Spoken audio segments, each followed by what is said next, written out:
Acute Bacterial Prostatitis, Patient Case Study.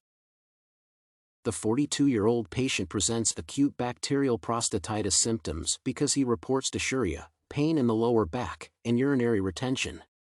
First and foremost, the digital rectal exam shows signs of inflammation, such as redness and tenderness, and the patient reports feeling pain and a loss of function, such as inability to urinate. Since this patient reports symptoms consistent with inflammation, and the examination confirms these findings, a urine analysis may be conducted. Urine analysis allows determining the bacteria that caused acute prostatitis and its sensitivity to antibiotics. In this case, bacteria caused inflammation after entering the patient's prostate, and treatment with antibiotics should help address these symptoms. The elements that are factors in the analysis, apart from the symptoms, include the patient's medical history. The condition is a result of an ascending urethral infection or intraprostatic reflux and is facilitated by numerous risk factors. Hence, this patient's previous medical history, such as urethral catheterization or biopsy, should be considered a risk factor. Moreover, upon examination, it is vital to evaluate whether this patient did not develop sepsis. Also, the medical professional should assess the risk of the patient transmitting this infection. There are several implications for the patient's health, in this case. Firstly, although this is a case of acute prostatitis, it is vital to treat the infection properly to ensure that it does not become the patient's chronic condition.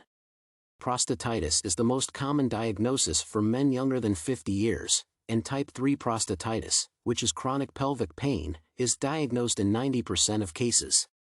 The danger of prostatitis is that inflammation impairs the functioning of the organs, in this case, the prostate gland, and may affect the quality and properties of sperm. Overall, the leading risk factors that should be evaluated are the patient's medical history and the presence of urethral examinations that might have caused the infection to enter the prostate. Factors that impact fertility are usually connected to inflammation and its impact on the function of the prostate. For example, chronic bacterial prostatitis, CBP, may result in male infertility because it may affect sperm vitality, total motility, and the percentage of progressively motile sperm. CBP is a urinary tract infection caused by bacteria. Moreover, Motrich et al. State that male fertility depends intrinsically on the content of prostatic fluid factors.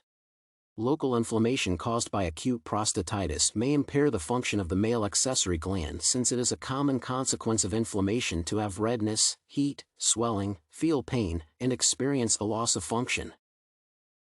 Inflammation markers rise in STDs because these conditions are typically caused by bacteria, parasites, or viruses that invade a person's body. The immune system uses inflammation to mitigate the harm from these irritants. Inflammation is a response mechanism of one's body launched to combat different dysfunctions, such as trauma or infection. Inflammation is marked by the release of specific proteins into one's blood. With this response, inflammatory mediators are blood vessels, allowing more blood to flow to the infected area. Hence, one can see the rise of the acute phase proteins or inflammation markers because this indicates that an irritant has entered a person's body and the immune system responded. Prostatitis is a common disease among males, typically classified into 3 stages: acute, CBP, and chronic pelvic pain syndrome. Prostatitis and infections happen because of bacteria, which can travel to the prostate through a person's blood. Infections can be caused by other organisms as well, for example, viruses, parasites, or fungi. As was previously mentioned, this causes an immune system response that targets these irritants. When an infection spreads from one organ to the entire body, this is called a systemic reaction, which is caused by the spread of the irritant from one part of the body to others. Splenectomy is recommended upon diagnosing immune thrombocytopenia because this condition causes the immune system to mislabel platelets as potentially harmful to the organism. Platelets are responsible for stopping bleeding, and therefore a low number of them can be potentially dangerous. As a result, the immune system destroys a large number of platelets, and because this process is facilitated through the spleen, a splenectomy can help preserve platelets. However, before splenectomy, a healthcare professional may recommend other forms of treatment.